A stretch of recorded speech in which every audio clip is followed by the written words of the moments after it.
Hello, welcome to this Hymers College webinar on lockdown learning. My name is Damian Johnson, former pupil at Hymers College. Very pleased to be here and to be joined by some esteemed guests to talk to you today. At the start of lockdown in March, Hymers College went from teaching in classrooms to online learning. Quite an undertaking, this. In a matter of days, they were delivering a full timetable to over 900 pupils from 9 till 4 in the afternoon. Business as usual, it would seem. Well, not quite. I'm here to find out how this was done.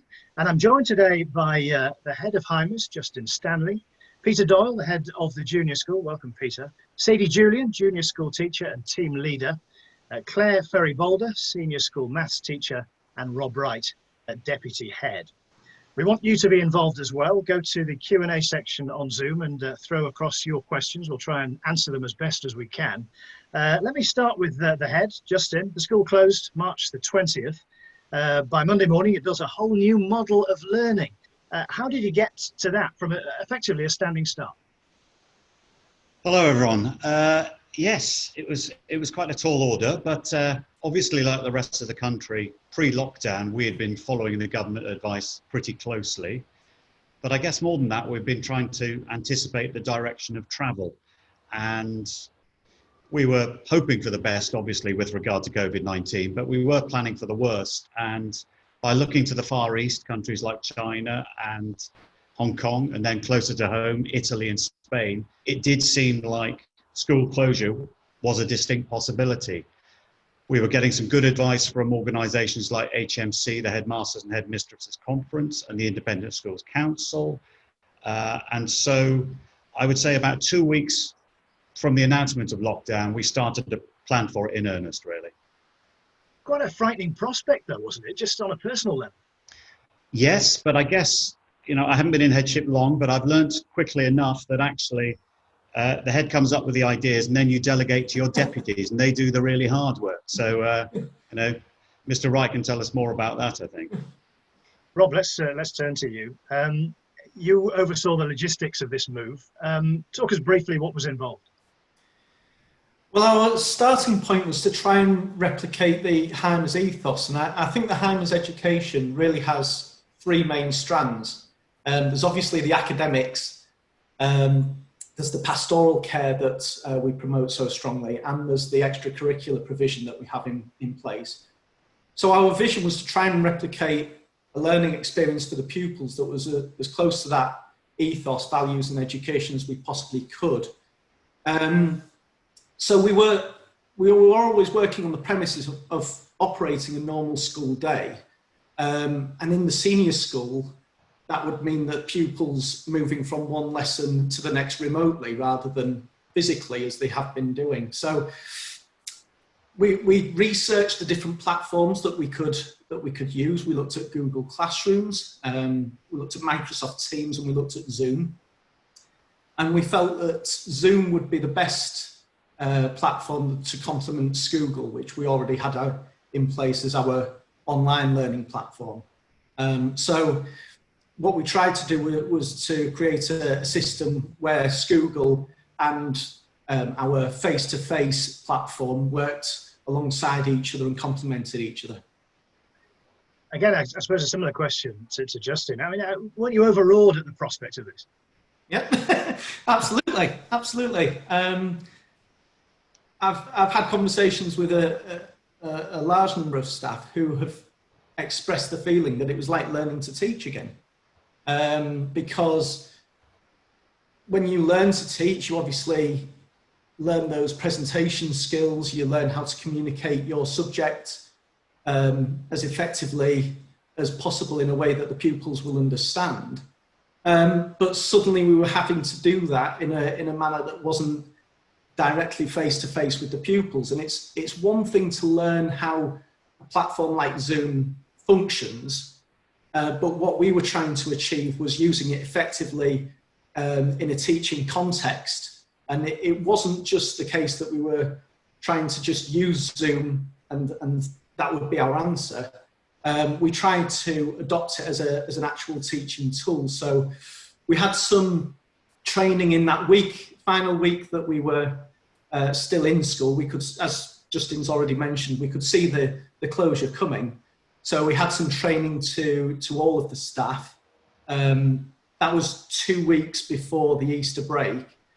And that gave us a bit of a starting point. And then over that first 2 weeks, teachers, as they developed their own teaching style in a normal context, they developed a confidence with certain functions within Zoom and what would complement their teaching style. And then on the training day, the inset day after the Easter holidays, we used that very much as an opportunity to hone those skills. And we ran a number of very specific workshop sessions that would then really maximise the impact of using Zoom within the different subject areas and the different age groups within the school. Claire and Sadie, you're both at the chalk face, dealing with the pupils every day. Tell us about your experiences. Sadie first. Well, I work in the junior school, so I had a little bit different experience from the senior school, just with the children being obviously younger, IT skills not quite up to the same level as the senior school. So we took a bit more of a gradual approach to how we did it. And those first 2 weeks, we trained the children who didn't use Google in the junior school. So we trained them up on Google. We set tasks for the timetabled lessons on Google and introduced Zoom very gradually through, like Peter did a podcast every morning that the children could log in to. And then after the Easter holidays, we went to full Zoom lessons for every lesson. So it was a little bit more gradual to give the children time to adapt and skill their IT. Claire, was it any different working with older pupils, as has been suggested? Yeah, so they are a bit more savvy. They know more than me and help me out from time to time. I will ask them how to do things and they tell me, Miss, you need to do this. How do I unmute you all? Okay, so they have been really, really good and I've appreciated the help that they've given. We kind of left school on the Friday and started Zooming on the Monday. So it was quite a quick change over the weekend to get our heads around how to use Zoom, the different functions that it does have, but gradually over time. And as Rob said, we had training sessions on it. We had really great support from the rest of the staff, those that are a bit more tech savvy than me. So yeah, it's been really good. Lesson to lesson wise, it changes depending on where we are with the curriculum. So I'm a maths teacher, so if I'm teaching them a new concept, I will Zoom them probably for the majority of the lesson. And then once they are happy with that concept, I will do a Zoom introduction and then leave them with some questions. And then we'll review the questions in the next lesson. So I do a bit of a mixture. It's also good as a group function as well. So you can put them into breakout rooms, put them into small groups. You can go into each of the groups and visit them and just check that they're okay and happy. So yeah, it's worked really well. Sadie, technical issues aside, were the children attentive to your efforts? Yes, very. We've had practically 100% attend. So we register them through Zoom now, and near enough 100% attendance, which is unbelievable, really. And they've been absolutely fantastic.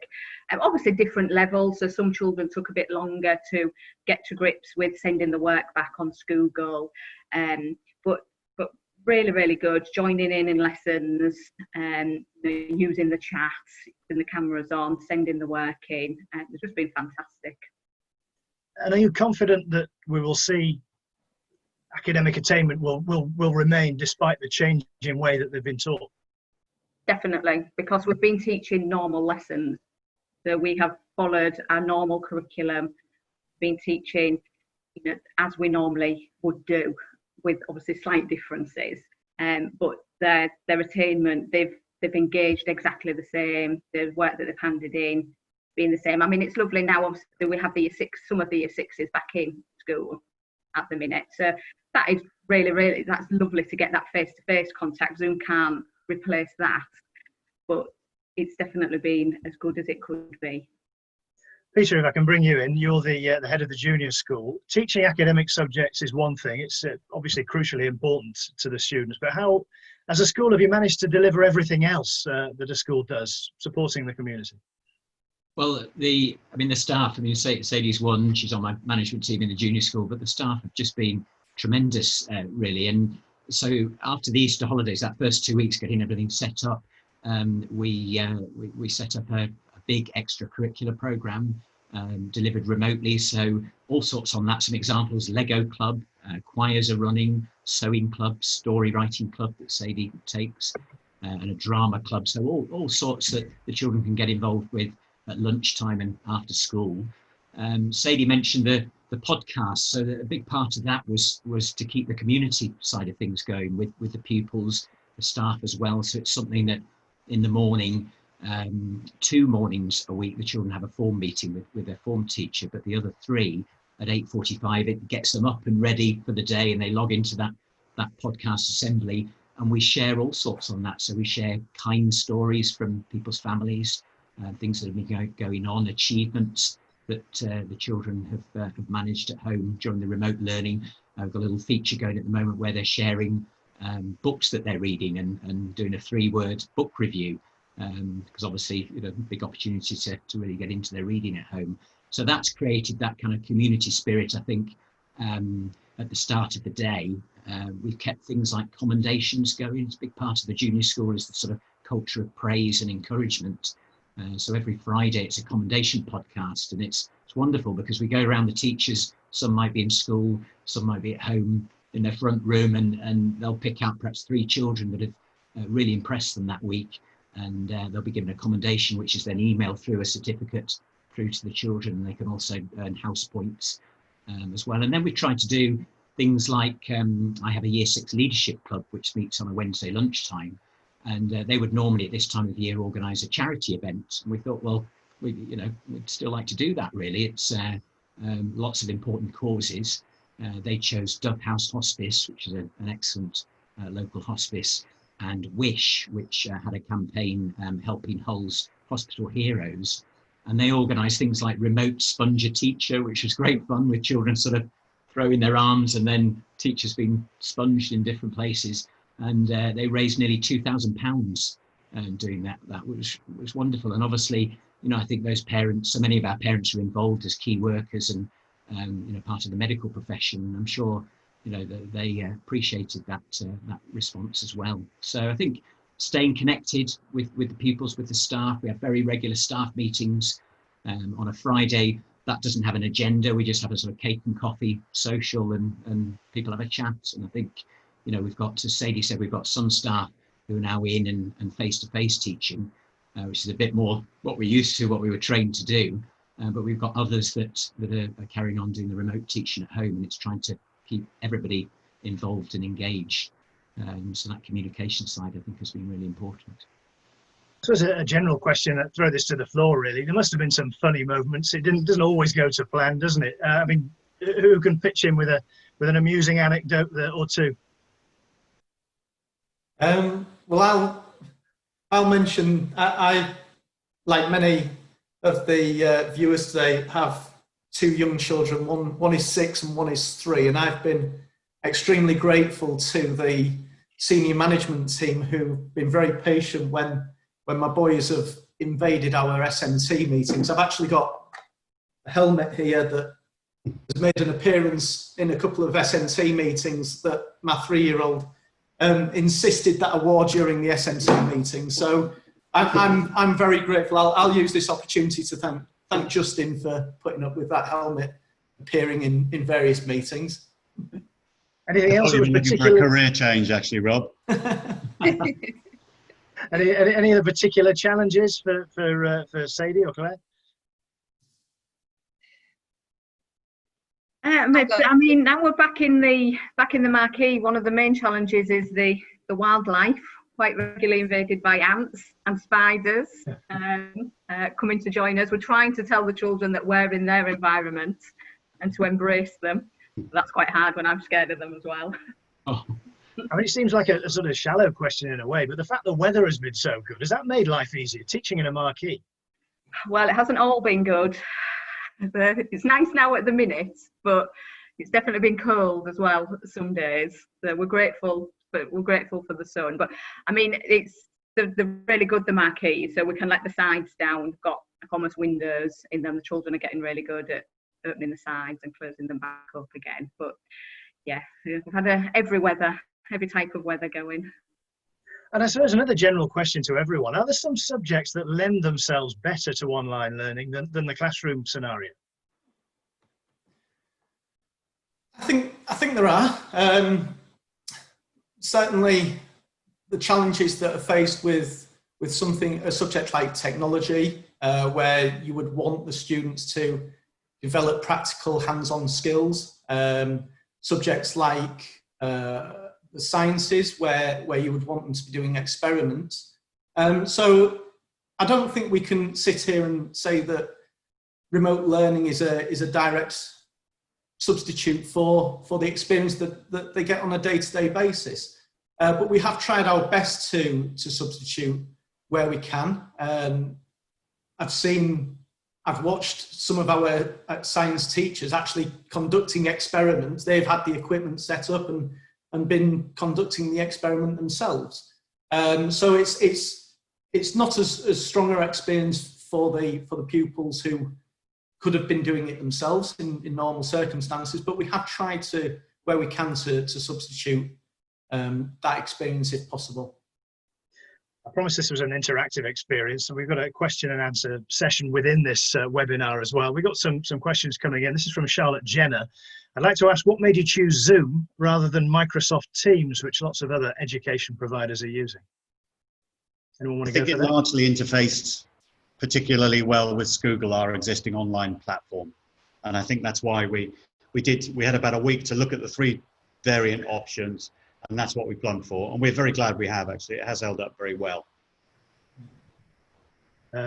Susan York says, hello, just wondering if you are anticipating a notable difference in readiness for Year 7 between students currently in Year 6 at Hymers and those joining Year 7 in September from other primary settings who won't have had such thorough and excellent support in their learning, both in terms of knowledge and emotional readiness. Who wants to go for that? I mean, possibly, yeah. I mean, I think that is right. I mean, I have had quite a bit of contact with parents of children that have their children in primary schools, Year 5 and 6, and I think in some of those schools it hasn't been comparable really. And I think some have said there's been an awful lot of pressure on the parents because perhaps there's a pack of work but there isn't that ongoing connection online with the teachers. And I think some of the children have got stressed about that, and certainly the conscientious ones. And I think it's been tough. So I think we are aware. I mean, we've certainly talked. Helen Jackson isn't here, but she's very much involved in the Year 7 induction. And we are aware of that disparity that there's likely to be. I mean, normally we would have an induction day actually for the new Year 7s in June, as we would in the junior school. We'd have the new Year 4s coming in June, and that's not possible. But they have prepared an excellent video, actually an induction video. And I think you know, some of the things that will happen in September will reflect those differences to really make sure that those children coming from outside really integrate, and there's that ability to catch up as well. I mean, I think subjects, you know, like maths, I think even in a summer holiday, children can get a bit rusty. Is that right, Claire? Yeah. Subject like maths. Well, if they haven't done a lot since March, there's going to be a bit of work to do, isn't there? But you know, I think with that awareness and the pastoral care, I think we can have a successful end to that. And Richard Atkinson. I think that's extended to all the pupils. You know, we've been discussing at some length, as Peter suggests, that actually, you know, we need to be particularly vigilant of the emotional well-being of all our pupils as they come back to school.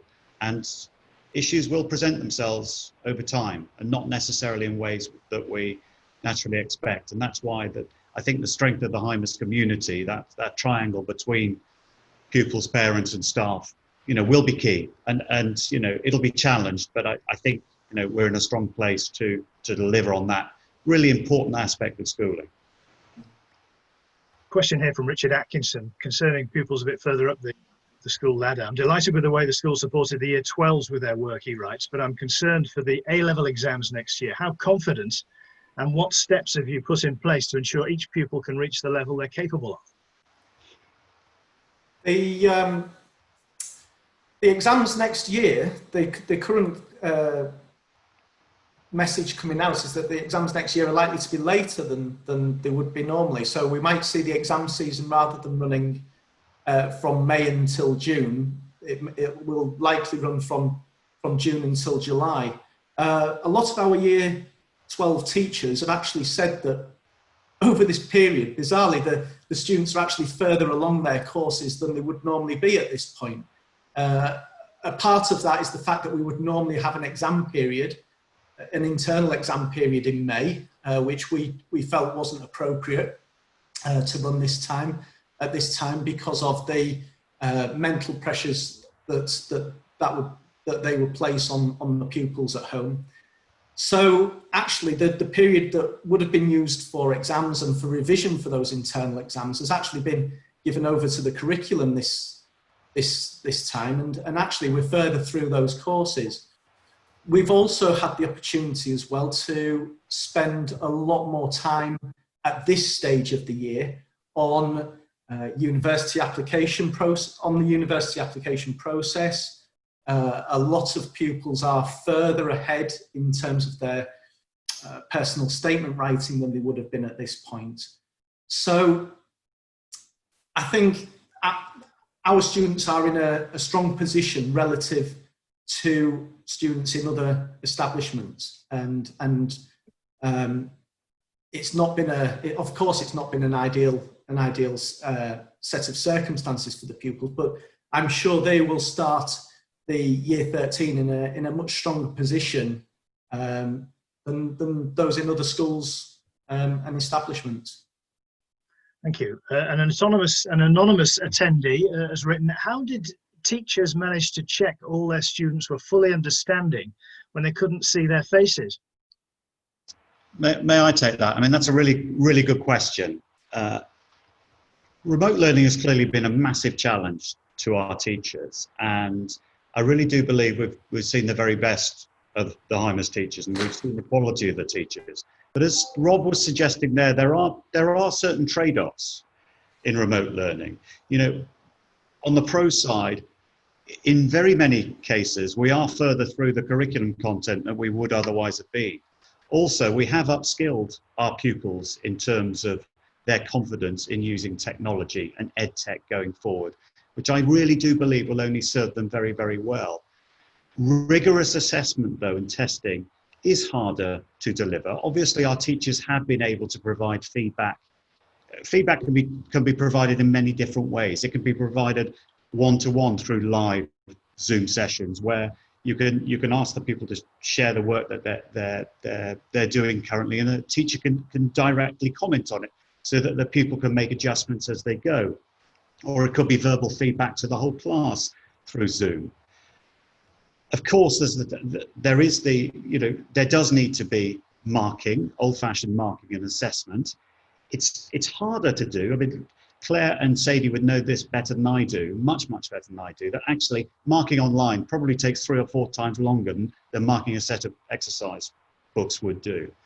But I'm pretty confident that because we've got further through the curriculum, we will be able to deliver on that, rigorous marking and assessment that is needed. In answer to the earlier question about year 12 going into year 13, year 13s are going to have a set of internal tests as soon as they get back. We've communicated that to them with a follow-up parents' evening.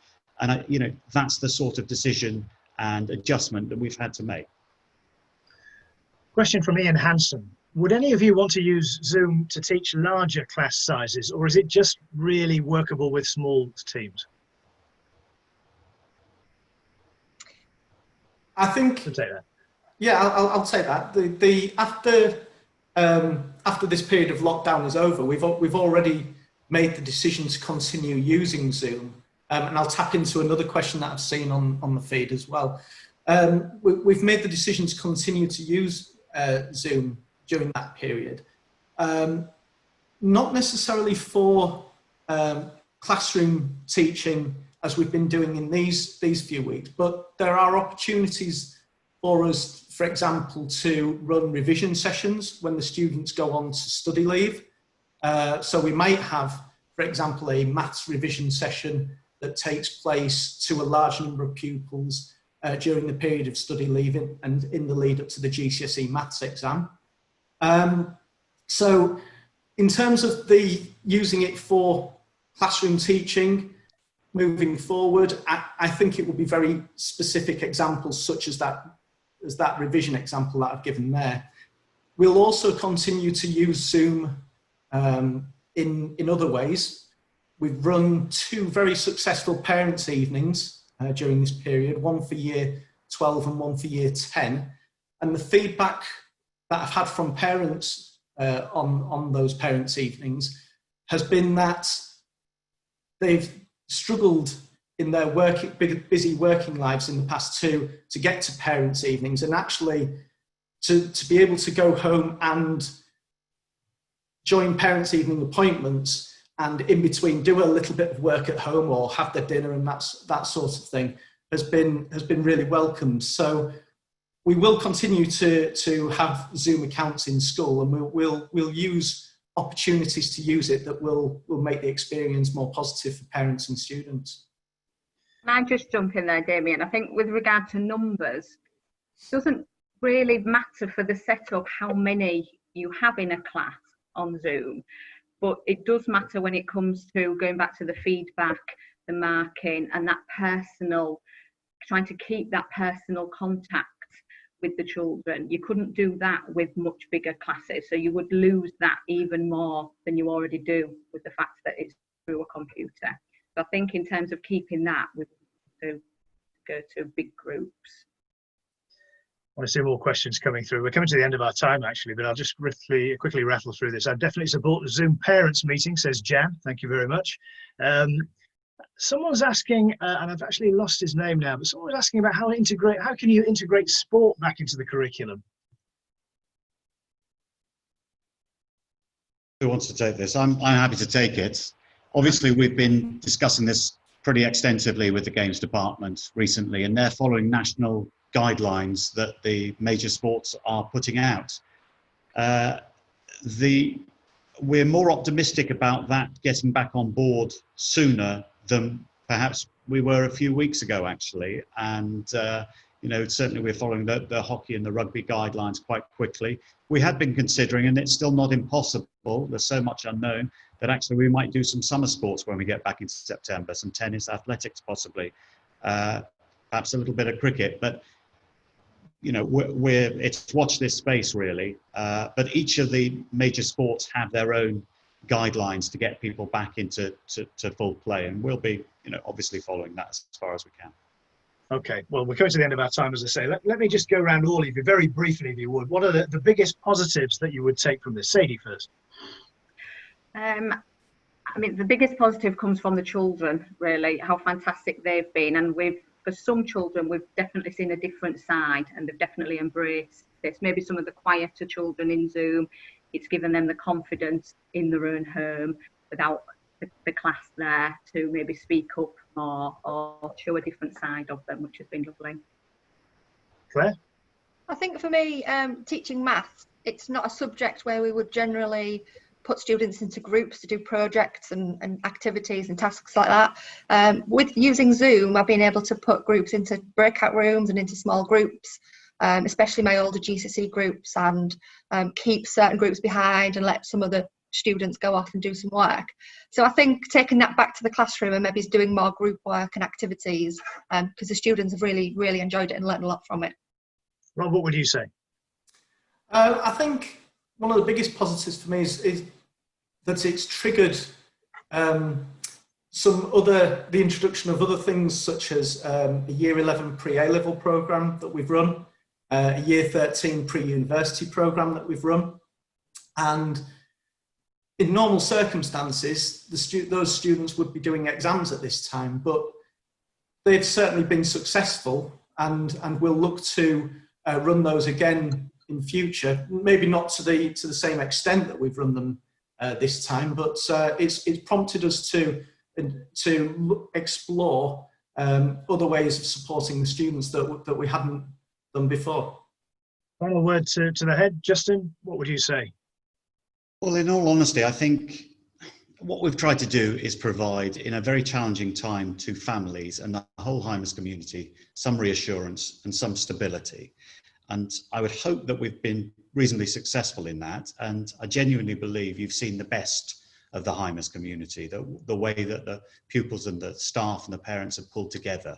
I think it's also allowed us to imagine how we might engage with pupils and parents in a more varied way going forward than we have in the past. So in many ways, you know, the potential is huge, and that's really exciting.